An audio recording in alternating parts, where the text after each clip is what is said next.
You're going to hate this video. How do I know? Well, out of everything that we teach here at StoryGrid, this is the number one thing we get pushback on from students. And chances are when I first tell you what it is, you're going to think it's bullshit, but I promise you it's not.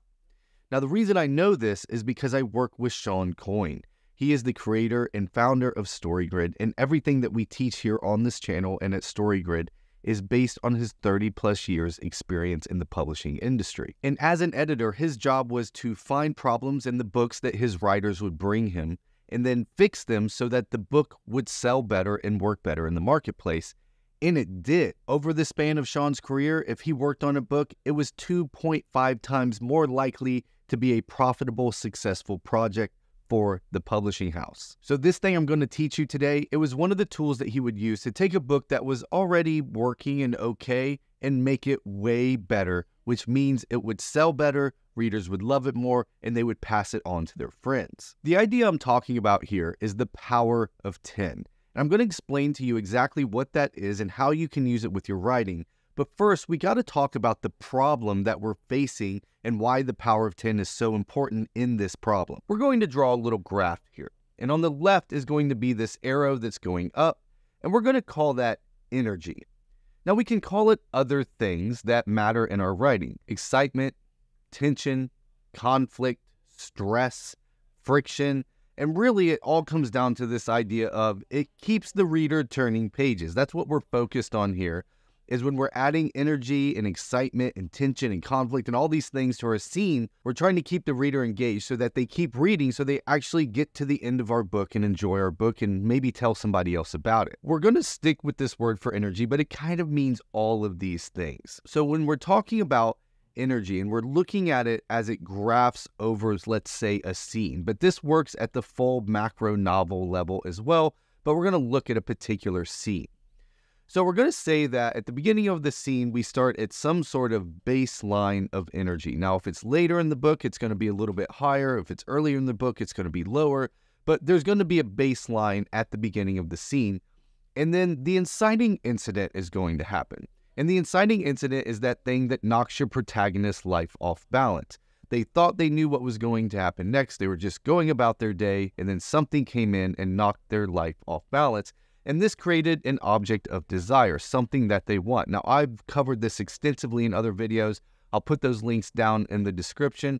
But at this point, your character, your protagonist, has a clear object of desire, something that they want. Now, as they pursue that object of desire, the energy is growing in the scene until we've reached a turning point. And the turning point is when your protagonist realizes they're not going to get their full object of desire. There's no way they're going to get everything that they want. And then that leads to the crisis where the protagonist then makes the climactic choice. And this is the top of the energy of your scene, where the protagonist is forced to make a decision they don't want to make, and they make that decision. And then the resolution is what we see, what happens as a result of them making that decision. Now, all in between the inciting incident and the turning point are these things called progressive complications. And this is where we see so many problems happening when we're looking at people's scenes. What so many people do in their scenes is they have complications, but they're not progressing. They're not actually increasing the energy in the scene. And so what happens is we have a scene that goes something like this. We have the beginning baseline. We have an inciting incident that adds some energy to the scene, and then it's just flat. There's not a lot going on. Then there's a turning point, and we have a little bit of a lift again for the crisis and the climax, and then we come back down for the resolution. But as you can see, there's not a lot of energy happening here. And what this means is there's no conflict, there's no tension, and worst of all, the reader is going to get bored. And this is the real problem we're facing here, is that the reader starts getting bored because there's really not a lot going on. This is where you have scenes that just kind of meander around and people are doing things, but it's hard to tell where the scene is going. A lot of times the characters keep doing the same thing over and over and over. And what this leads to is the reader gets confused. They're not sure what they're supposed to care about. They're not sure what's going on exactly. They're not sure which of the characters want anything and what they're willing to do about it. And so there's really no energy there because the characters don't seem to care about anything. So why would the reader care about anything? And again, This bores the reader, which gets them to close your book and move on to something else. And that's what we're trying to avoid with the power of 10. Recently, I was reviewing a scene from one of our workshops, and it had this problem. The scene started at a baseline where a husband was coming home from work and a wife was cooking dinner. And then he says, "Hey, hun, how's it going?" And she didn't respond. And that's the inciting incident because he knew she was mad. But then the next thing that happened was he tried to get her to talk to him again and she ignored him. So he went over to her and tried to shake her arm a little bit and get her to pay attention to him. And she just kind of looked at him and said, "I'm fine," and then moved on to something else. And then she went away to another room. So he followed her and he's like, "Are you sure you're okay, honey?" And she's like, "I'm fine, really. It's no big deal."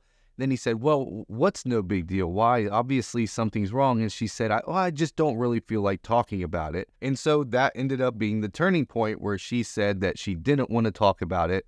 And then at that point, the crisis for the protagonist was, do I try to keep getting her to talk to me or do I let it go? He decided to let it go. And then there was the resolution. So this is the problem, is that each time the protagonist just tried the same thing. And then the antagonist, in this particular case, the wife, just kept also trying different versions of the same thing.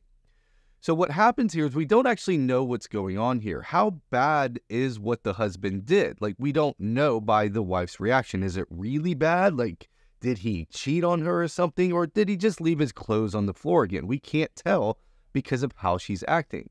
And what about the husband? Does he know what's going on, but he's trying to pretend like it's not? Does he feel bad about something? Again, we don't know because we just see them doing the same thing over and over and over. We see this all the time in the scene. So technically the scene is working. There's the clear 5 commandments. There's an object of desire, but all of the energy is just really low. So what we want to do is take this and move it up the energy level. So we're going to take the turning point, crisis and climax and resolution, and we're going to move it up to this high energy level. And then our job as a writer is to figure out what that high energy level is. And then we bridge the gap to that with progressive complications. And this is the power of 10. This is where we use this idea of power of 10 to create a lot of energy, conflict, and tension in our story, excitement in our story, so our readers keep turning pages. So let's talk a little bit about what those progressive complications are, and then we're going to get into exactly how to use the power of 10, along with some common questions that I get about this idea. So when we're looking at progressive complications, the first thing that we have to have is the protagonist must try new and riskier tactics to get their object of desire. So we can't have the protagonist keep trying the same thing over and over because that's boring. We have to have them try something new. And each time they try something new, they're blocked by a force of antagonism. Now remember here, antagonist does not mean villain or bad guy. It's literally just anything that gets in the way of your protagonist getting their object of desire, getting what they want. And then the protagonist must run out of ideas for getting their object of desire. And that's what becomes the turning point. So when we're thinking about how to progressively complicate your scene, how to make it more exciting, more tension, more energy, we need your protagonist to try new and riskier things to get what they want. And each time, the antagonism in the scene is forced to ratchet up their antagonism to stop them from getting what they want. And this is where we start having this movement in our scene where the protagonist tries something new, then the antagonist tries something new, then the protagonist, then the antagonist. And that's where we start dialing up the tension, dialing up the excitement in our scenes. So how do we do this? How do we come up with ideas to increase the energy and excitement in our scenes? Well, this is where the power of 10 comes in. And it's this simple trick that when you're trying to come up with ideas for adding energy to your scene, you have to come up with at least 10 ideas. And if 10 ideas is easy, then you have to come up with 20. Because here's what you're going to find. The first couple ideas you come up with are boring. They're the first things that popped into your head. The next 3 or 4 are going to be cliche. They're going to be something that you've seen 100 times in other stories, whether movies or books or whatever. And then you're going to start getting harder and harder to come up with new ideas, but the ones you do come up with are going to be interesting and not cliche and have a lot more energy to them. Now, I want to give you some ideas of how to do this because you don't want to just come up with random ideas. You want to come up with ideas that actually move the story forward. So let's look at how this might work. First of all, pick a strong object of desire for your characters.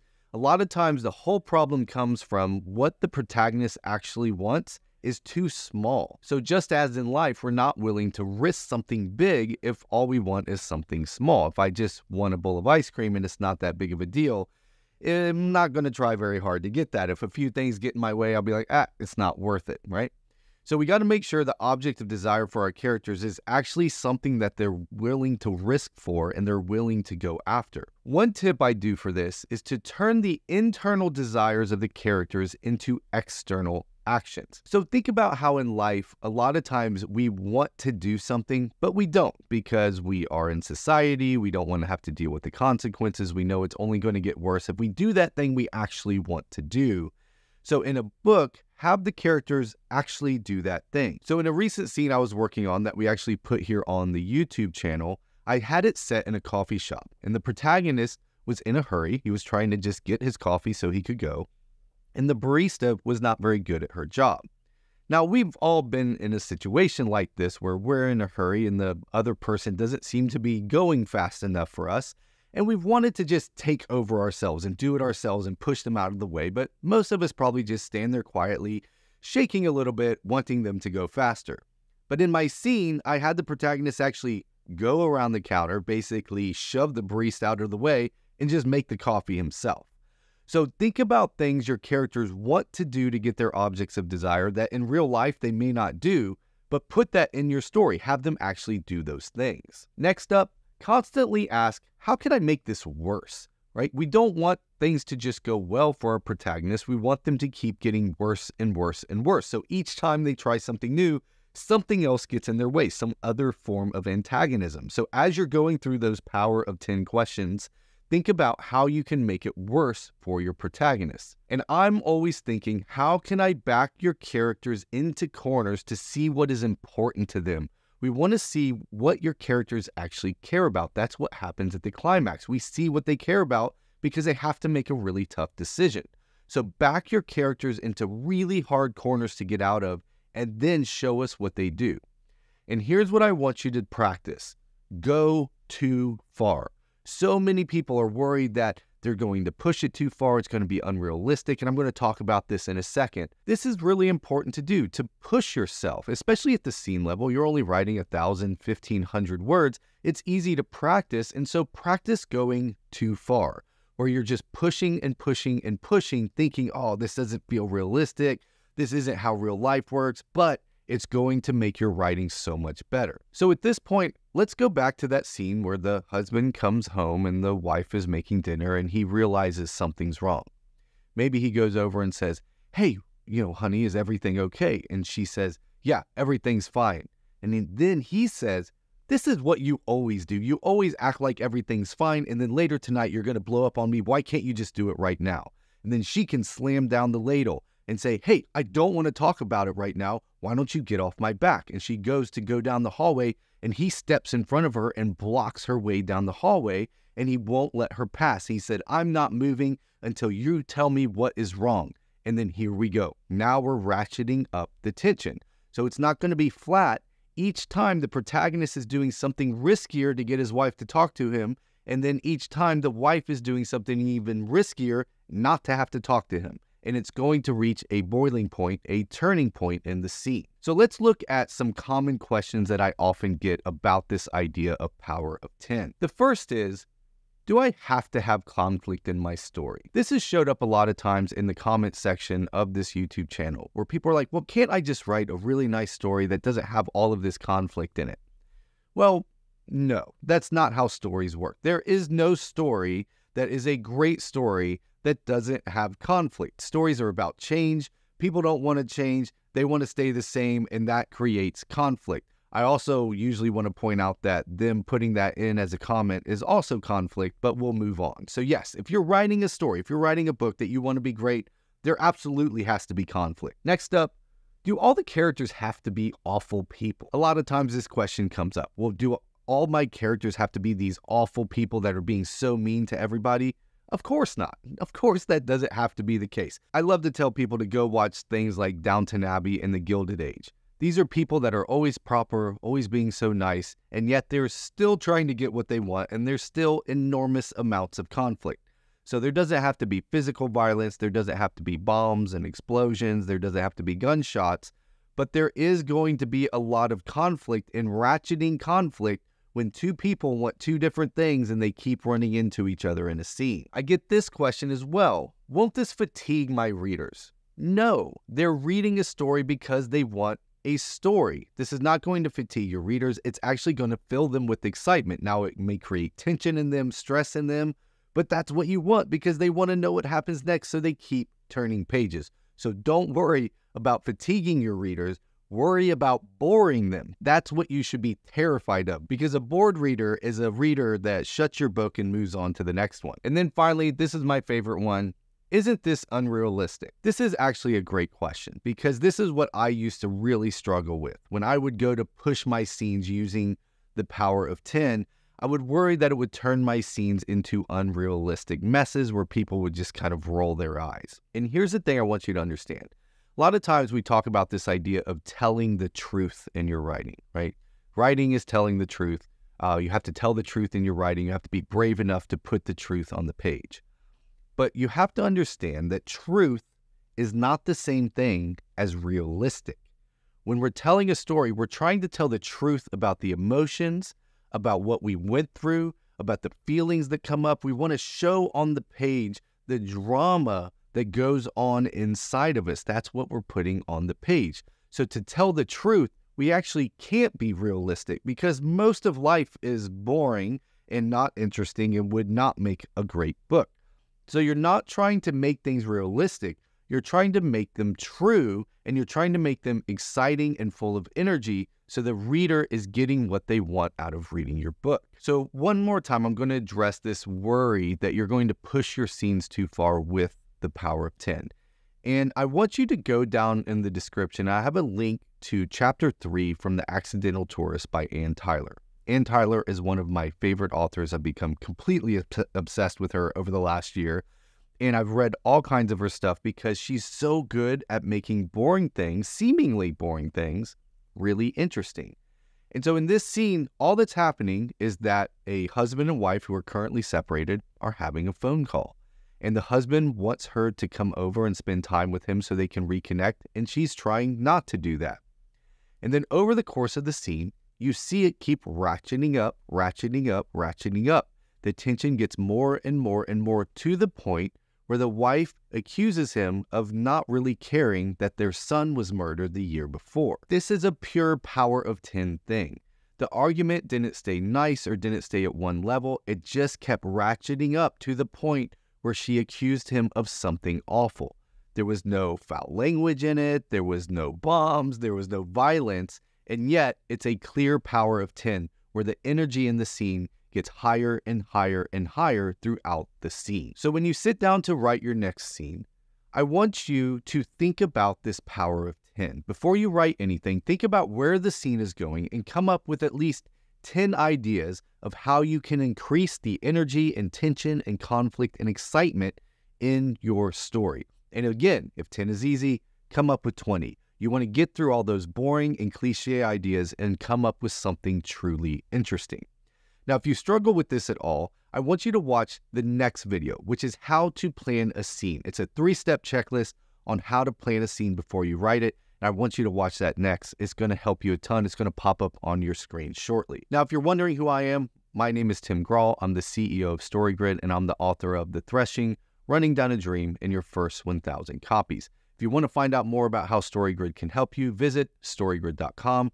Check out all the free resources we have there, and make sure you sign up for our newsletter. That's where we send out the latest and greatest stuff. But as always, thanks for being a writer, and thanks for being a part of our community here at StoryGrid. I'll see you next time.